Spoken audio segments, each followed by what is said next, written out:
All right, welcome back for another deep dive. Today we're heading to the East Texas Piney Woods Oh, sounds fun. to explore the world of DIY deer hunting. DIY deer hunting. Okay. Yeah, and we're following a hunter who documents everything on his YouTube channel. So, like a how-to and actual hunting all in one? Exactly. We've got 3 videos from a channel called Outdoor Homestead. I've heard of that channel. They're all about that self-sufficient lifestyle. Yeah, this guy is all about doing things his own way. Very cool. We're talking like building a deer blind on a tiny budget, making homemade attractants. Nice. Gotta love that resourceful approach. And get this, he's taking on opening day with a crossbow. Really? A crossbow? And the very first time. Wow, that's gonna be interesting to see how that goes. So first up, let's check out his deer blind construction. Okay. He actually built a fully functional blind for just $200 using mostly scrap wood. $200. That's impressive. Pretty amazing, right? Definitely. It shows that hunting can be accessible even if you're on a tight budget.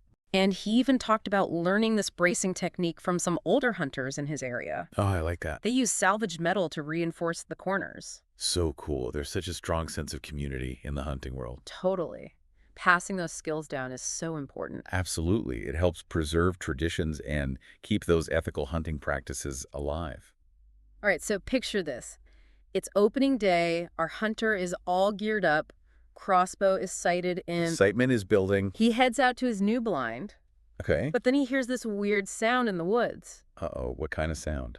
He couldn't even identify it. That's unnerving, Yeah. especially when you're out there alone. I know, right? What would you do in that situation? Honestly, I'd probably freeze and listen really carefully, trying to figure out what it was. Yeah, me too. Probably freak out a little. It's a good reminder to be super aware of your surroundings when you're hunting. Yeah, you're in their territory. It's their home. Exactly. Yeah. You're stepping into an environment with its own set of dangers. He even mentioned carrying a handgun specifically for protection against wild hogs. Oh, yeah. I've heard they can be a problem in East Texas. Yeah, they can be aggressive. It's a good reminder that hunting isn't just about the game you're pursuing. Definitely. You got to be prepared for anything. So anyway, he eventually makes it to his stand Okay. and starts noticing signs of deer. Like tracks and droppings. Yeah, he even thinks he spots a few bedding down in the distance. That's when the real skill comes in. You know, being able to read those signs and predict deer movement. So even though he didn't actually get a deer that day, Right. he learned a lot about their habits in that specific area. Right. Every hunting trip is a learning experience, even without a harvest. Absolutely. He did mention some challenges with the crossbow, though. Oh, yeah. Like what? Well, he's used to hunting with a rifle, so the trajectory and reload time were totally different. Ah, makes sense. He said it took some getting used to. Yeah, you got to be incredibly patient and focused with a crossbow. Totally. I was actually curious about the aiming. Yeah, me too. Did he say anything about using special sights? He did. He was using a scope that's made for crossbow distances. Ah, that makes sense. It helps adjust for the arrow's drop, you know. So now let's talk about this homemade deer attractant. All right, I'm intrigued. Remember how we said he's all about DIY? Well, he accidentally discovered that his broken feeder His broken is feeder. attracting more deer. Wait, really? So it was like a happy accident? Totally. I love that. Sometimes the best discoveries happen that way, you know?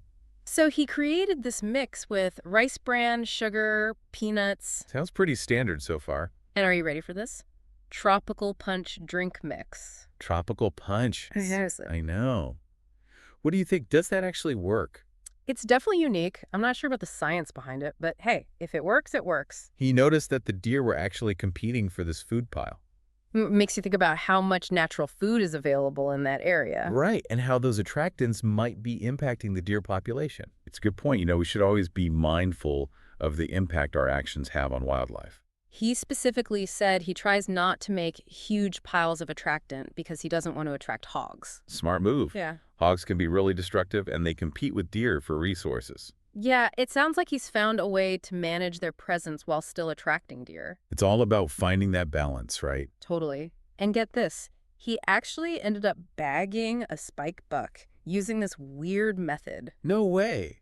That's awesome. It just shows that being observant and willing to experiment can really pay off. For sure. Resourcefulness and adaptability are key. All right, so we've seen his DIY approach to blinds and attractants. Yeah, he's definitely a creative thinker. But I'm curious to hear more about that first hunt with the crossbow. Me too. There's definitely more to unpack there. Let's dive back into that in part 2 of this deep dive. Sounds good. That broken feeder. You know, it really made him rethink things. It did. He thought it would be a total disaster. But it actually ended up helping him. Yeah, he learned to adapt. Yeah. Exactly. He turned a problem into a whole new approach. It's a good lesson for all of us. Speaking of adapting, let's get back to that crossbow hunt. Oh, yeah, that first hunt. I imagine going from a rifle to a crossbow. Yeah. That's going to be a tough transition. He said the trajectory was the biggest challenge. Ah, yeah, that makes sense. And the reload time, it was so much slower. So different from a rifle. He really had to slow down his whole approach. You have to be so much more patient with a crossbow. And accurate. Absolutely every shot counts. He said judging distance was tricky too. Yeah, with that scope, it's not always easy to tell how far away the target is. Right, and a small miscalculation can make a big difference. Especially with a moving target. I was wondering about the arrows. Did he mention what kind he was using?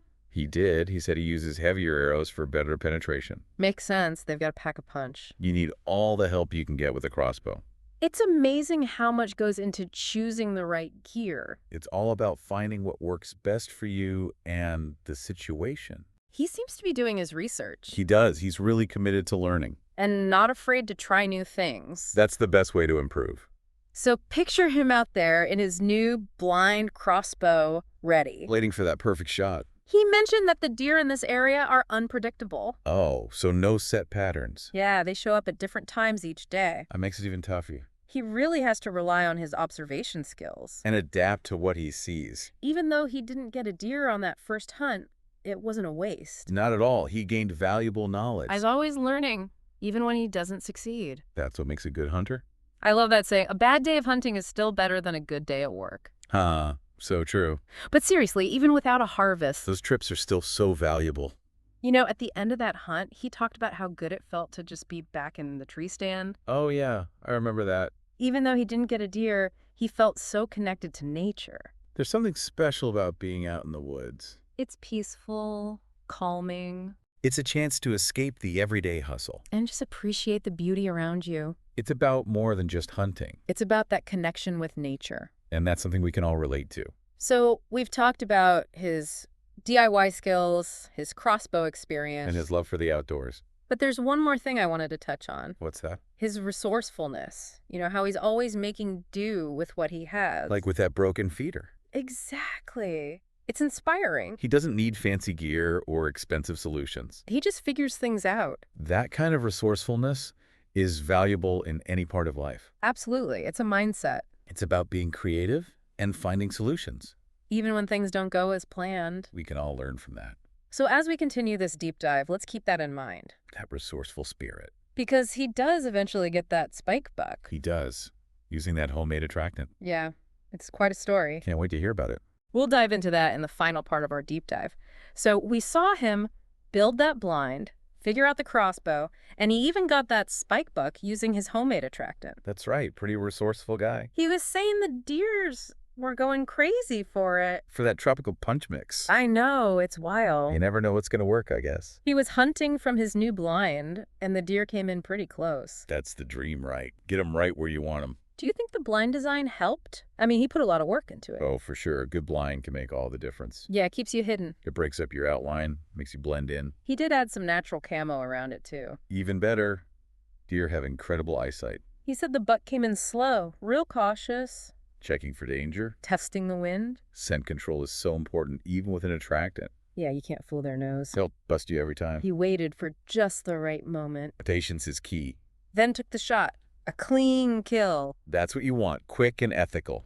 He even showed how to field dress the deer, the whole process. That's awesome, sharing that knowledge. It's a skill every hunter needs. And he did it all with his own setup. His blind, his crossbow, his attractant. It's pretty impressive.